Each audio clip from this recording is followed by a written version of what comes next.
اس کے بعد وہ برتھ ڈے پارٹی کے لیے کیک کے لیے وہ کینڈل جلانے لگتا ہے۔ کینڈل جلاتے ہوئے اس سے آگ لگ جاتی ہے، ماچس کی تیلیوں کو آگ لگ جاتی ہے، جس کی وجہ سے اس کے گھر کو آگ لگتی ہے اور پورا گھر جو ہے وہ آگ کے لپیٹ میں آتا ہے۔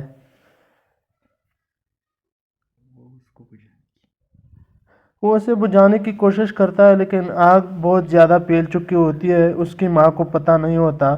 وہ کچن میں ہوتی ہے، وہ اس کے لیے کچھ بنا رہی ہوتی ہے لیکن آگ بہت پھیل چکی ہوتی ہے۔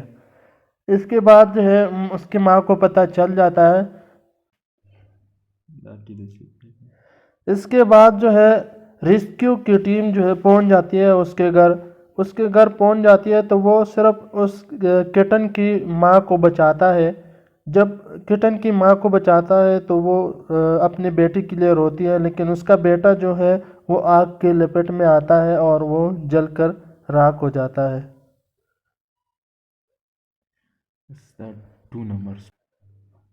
اس کے بعد سٹوری نمبر 2 میں یہ کٹن جو ہے وہ دودھ پی رہا ہوتا ہے، دودھ میں کچھ ملا ہوتا ہے تو اس کی وجہ سے وہ بے ہوش ہو جاتا ہے۔ اس کا فادر جو ہے اسے ہسپتال لے کے جاتا ہے۔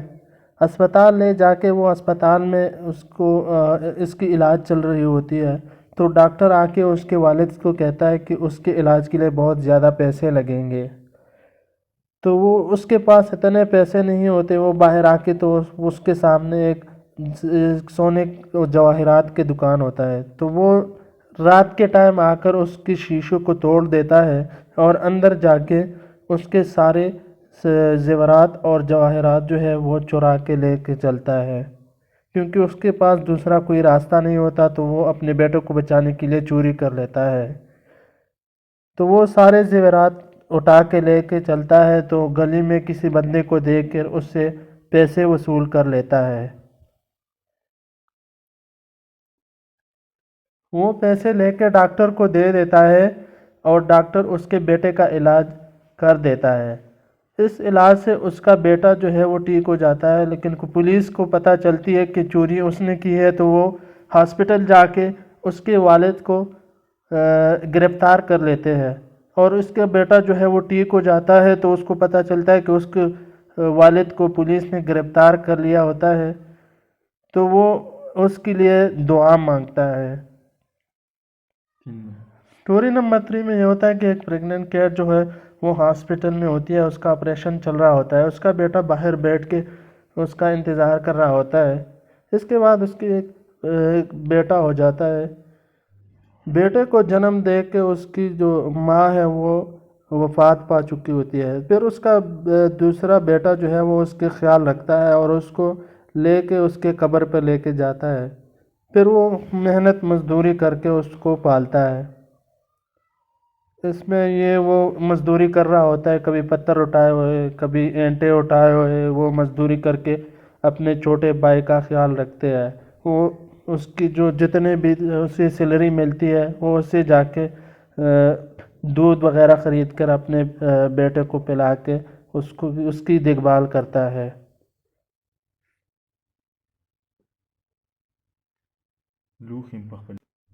اس کی ماں جو ہے وفات پا چکی ہوتی ہے تو اس کے گھر میں کوئی کام کے لیے بھی نہیں ہوتا تو وہ خود گھر کا سارا کام کر لیتا ہے۔ تو وہ کبھی کھانا پکاتا ہے تو کبھی برتن دھو لیتا ہے، تو اس طرح وہ گھر کا سارا کام کر لیتا ہے، کبھی جھاڑو پوچھا کرتا ہے اور کبھی اپنے چھوٹے بھائی کے ساتھ کھیلتا رہتا ہے۔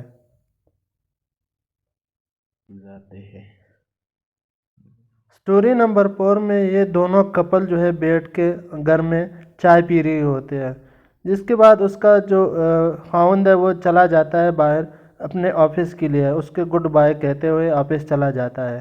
اس کے بعد اس کی بیوی جو ہے وہ اسے کھانا پکاتی ہے، کھانا تیار کر کے برتن دھو کے اپنا گھر کا سارا کام کر لیتی ہے، پھر وہ ٹی وی دیکھنے بیٹھ جاتی ہے۔ اسی ٹائم اس کا شوہر جو آفس میں کام کر رہا ہوتا ہے تبھی اس کا دیتا ہے، وہ پروموشن دیکھ کے بڑا خوش ہو جاتا ہے اور اپنی بیوی کو کال ملانے لگتا ہے کہ مجھے پروموشن ملی ہے۔ اس کی بیوی گھر میں کام کر رہی ہوتی ہے تو وہ اسے کال ملا کے وہ اپنی بیوی سے پروموشن کے بارے میں بات کرتا ہے اور اسے کہتا ہے کہ وہ تیار ہو جائے، آج ہم ڈنر باہر کریں گے۔ اس لیے وہ تیار ہو جاتی ہے، وہ گھر آ کے اس کو ڈنر کے لیے لے کے چلتا ہے۔ جب وہ آ گیا ہوتا ہے گھر تو وہ تیار ہو جاتی ہے اور وہ دونوں میں مل کے باہر ڈنر کے لیے جاتے ہیں اور اپنی پروموشن کی سیلیبریشن کرتے ہیں۔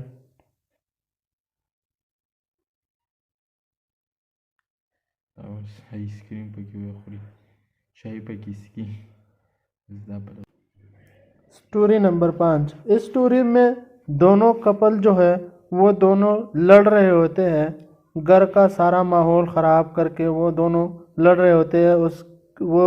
اس کا شوہر جو ہوتا ہے وہ ساری چیزیں گرا کر باہر چلنے لگتا ہے، وہ گھر کا سارا سامان الٹ پلٹ کر دیتا ہے اور باہر جاتا ہے اور شراب پینے لگتا ہے، اور اس کی بیوی جو ہے گھر میں وہ اکیلے بیٹھ کے رو رہی ہوتی ہے اور وہ باہر جا کے شراب پینے لگتا ہے۔ اس کو کوئی اور لڑکی مل جاتی ہے تو وہ اس کے ساتھ باہر گھومنے پھرنا شروع کر دیتا ہے، اس کے ساتھ باہر جاتا ہے، اور اس کی بیوی جو ہے گھر میں اپنے بیٹے کے ساتھ اس کا انتظار کر رہی ہوتی ہے۔ بہت دیر بعد وہ اپنے گھر پہنچ جاتا ہے اور نہانے لگتا ہے۔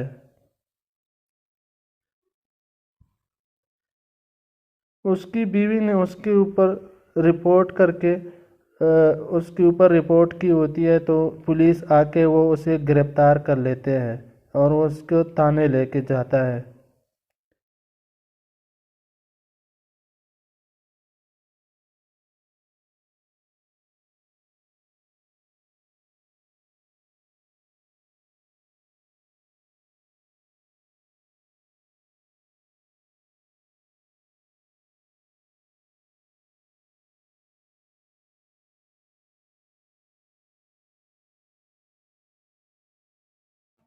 اس ویڈیو میں یہ ایک یتیم بچہ ہوتا ہے جسے اپنے والدین نے بچپن میں چھوڑ کے چلی گئی ہوتی ہے۔ اس کے بعد وہ قصائی کی دکان پر چلا جاتا ہے اور قصائی کی دکان سے ایک گوشت کا ٹکڑا چرا لیتا ہے۔ وہ گوشت کا ٹکڑا لے کے ایک غار میں پہنچ جاتا ہے۔ قصائی بھی اس کے پیچھے لگا ہوا ہوتا ہے۔ وہ دونوں ایک غار میں پہنچ جاتے ہیں۔ وہ گوشت کا ٹکڑا اپنے بھائیوں کو دے دیتا ہے۔ اس کے بعد وہ قصائی بھی وہاں پہنچ جاتا ہے غار میں۔ وہ یہ دیکھ کر حیران ہو جاتا ہے کہ وہ کس طرح اپنے چھوٹے بھائیوں کی مدد کر رہا ہے، کیونکہ اس کے والد کی وفات ہو گئی ہے۔ تو قصائی اس کو دیکھ کر حیران ہو جاتا ہے، اس کی ترس آتا ہے ان کے اوپر، تو وہ ان سب کو لے کے ایک بڑے والے بھائی کو اس کو کام پہ رکھ لیتا ہے، اور چھوٹے جو اس کے بھائی ہوتے ہیں اسے پیار وغیرہ کر کے اسے پالتے ہیں۔ اس طرح سٹوری نمبر 8 میں ایک بندے کے سونا اور جواہرات گم ہو گئی ہوتی ہے، تو وہ پولیس کو فون کر کے اپنی نوکرانی پہ شک کر کے اسے گرفتار کر لیتے ہیں۔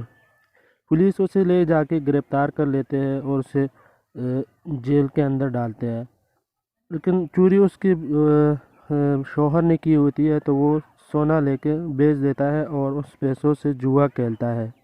جوئے میں وہ سارا پیسہ ہار چکا ہوتا ہے۔ اس کے بعد نوکرانی کا بیٹا اس سے ملنے جیل چلا جاتا ہے۔ جیل میں اس کے ساتھ مل کے وہ اسے سارا سچ بتا دیتی ہے کہ کس طرح اس کے شوہر نے اسے دھوکہ دیا، اسے سونا جواہرات اس نے چرائے ہے۔ تو وہ جا کے وہ اسے بتا دیتے ہیں، مالکن کو بتا دیتی ہے کہ سونا جواہرات جو ہے وہ بلکہ وہ اس کے والد نے چرائے تھے۔ تو وہ اسے جا کے بتا دیتا ہے اور وہ پیسے بھی لے کے جا کے اس کو دے دیتا ہے۔ تو وہ پولیس اسٹیشن دوبارہ فون کر کے بتاتے ہیں کہ یہ سونا جواہرات اس نوکرانی نے نہیں چرائے، اسے رہا کر دو اور اس کے شوہر کو پکڑو۔ تو وہ اسے رہا کر دیتے ہیں اور اپنے بیٹے کے ساتھ وہ خوشی خوشی گھر چلی جاتی ہے۔